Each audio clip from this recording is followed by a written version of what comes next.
Multă ceață și minus 3 grade sunt astăzi la Turda, o dimineață de iarnă adevărată. Știu că nu sunt singura și de asemenea conștientizez faptul că nu este cel mai sănătos mod de a-ți petrece timpul liber, însă să stau pe Instagram preț de câteva minute în fiecare dimineață este un mod foarte plăcut și relaxant pentru mine de a-mi începe ziua conectându-mă la realitatea virtuală.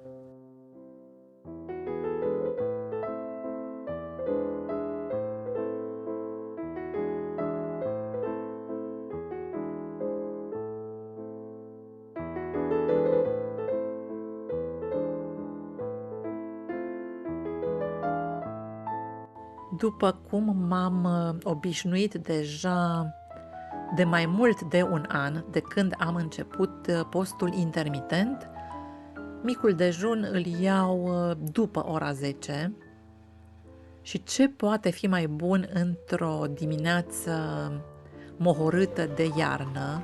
Este 30 decembrie astăzi, mai sunt doar 2 zile din 2023. Ce poate fi deci mai bun decât un ceai negru fierbinte în care pun și câțiva stropi de lapte?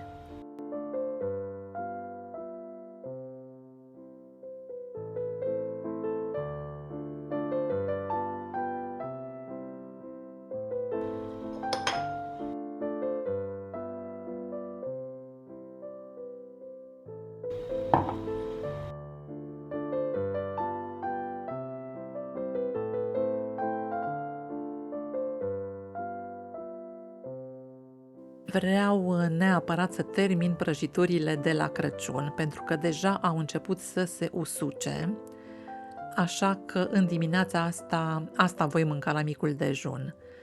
Prăjitura neagră, prăjitura tăvălită cu cocos, este un blat foarte fin, acoperit cu o glazură cu unt și cacao și apoi învelit abundent cu cocos.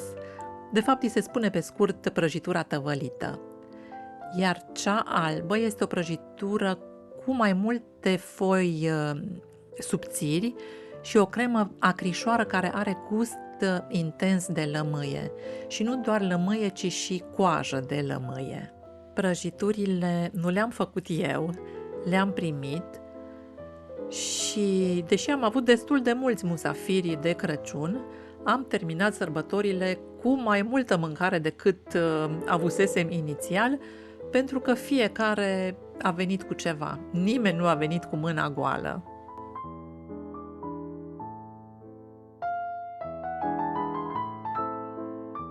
Vremea s-a dovedit a fi exact așa cum îmi arătase telefonul, adică frig, ceață și multă chiciură. Aveam de făcut câteva mici cumpărături, ultimele cumpărături înainte de Revelion, dar pentru că peisajul era splendid, am făcut un mic ocol înainte. Turda este un oraș cu foarte multă ceață, nici în Anglia nu am văzut atâta. Din noiembrie și până la sfârșitul lui martie, este un fenomen care apare aproape zilnic, mai ales aici pe malul Arieșului. Din păcate, zăpada care a căzut în ajunul Crăciunului s-a topit aproape complet și au mai rămas doar aceste mici pete din loc în loc.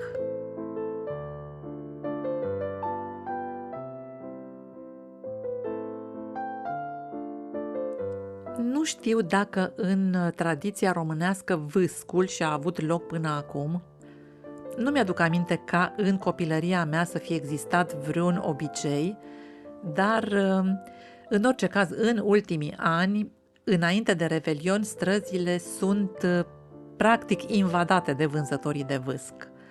Se zice că aduce noroc, așa că de ce nu?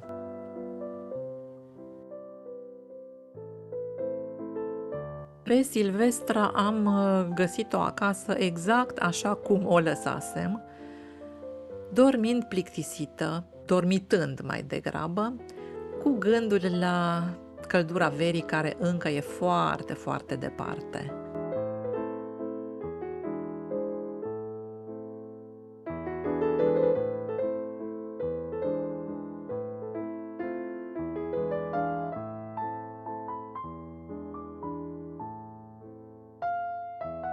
Datorită faptului că în fiecare familie de Crăciun s-a făcut salată băf, aceștia au fost singurii morcovi rupți, ultimii pe care i-am găsit să îi cumpăr și cu care intenționez să fac o supă cremă de linte roșie, însă în afară de linte o să pun și foarte multe alte legume, în primul rând morcovi.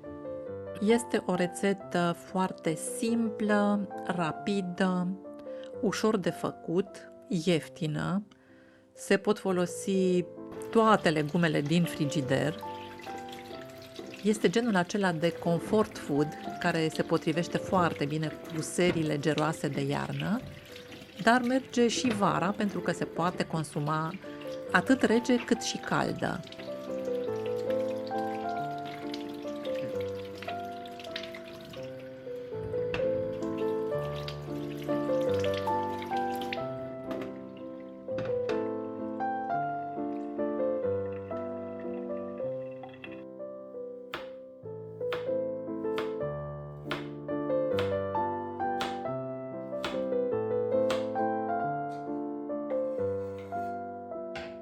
Fiind o supă cremă, asta înseamnă că legumele, după ce vor fi fierte, se vor pasa folosind un mixer vertical, așa cum am eu, sau se pot pune într-un blender.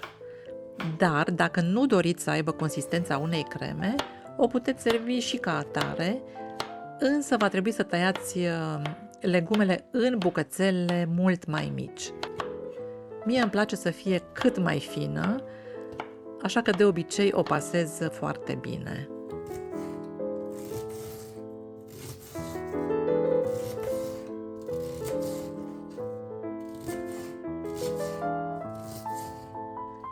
Legumele se călesc în puțin ulei, toate legumele pe care le aveți.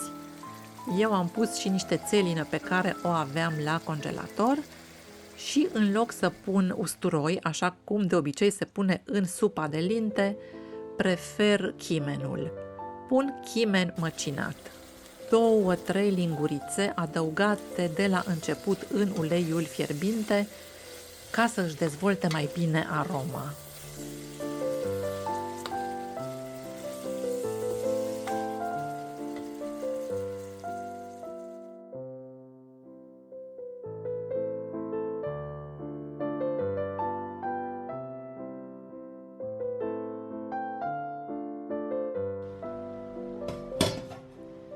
Lintea roșie, doar despre cea roșie vorbesc, fierbe foarte repede, deci nu este necesar să o lăsați la înmuiat ca fasolea. Timpul de fierbere este undeva la 15-20 de minute, deci fierbe cam în același timp cu morcovii. Trebuie doar să spălați puțin lintea înainte să o puneți la fiert și atâta tot.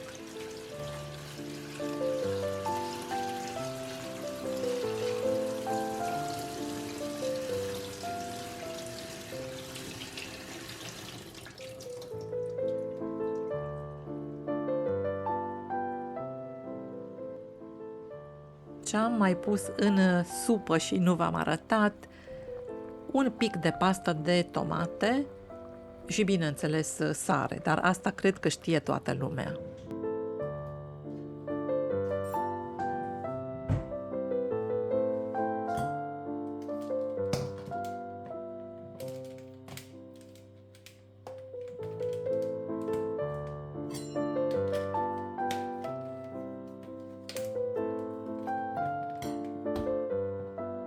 Având în vedere că mixerul meu este metalic, pot să pasez supa atâta timp cât este fierbinte, chiar foarte fierbinte, abia luată de pe foc, ceea ce este un mare avantaj, mai ales atunci când mă grăbesc.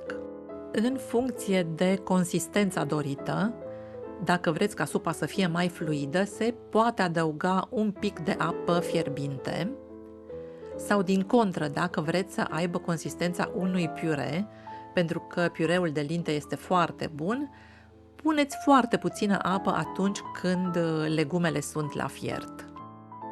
Pe lângă faptul că îmi place gustul, supa cremă de linte îmi oferă o stare de bine. De fapt, spuneam mai devreme că pentru mine este comfort food, mai ales într-o zi friguroasă de iarnă ca cea de astăzi, penultima din an. Iar câteva crutoane presărate deasupra înseamnă deliciul suprem.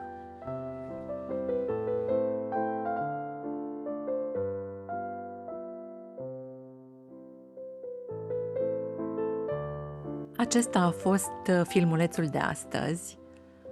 Sper că v-a plăcut, sper că vi s-a părut interesant, poate v-am inspirat și pe voi. Dacă v-a plăcut acest video, nu uitați să-i dați un like. Contul meu de Instagram este ioanaspune.ro și m-aș bucura foarte tare să mă urmăriți și acolo.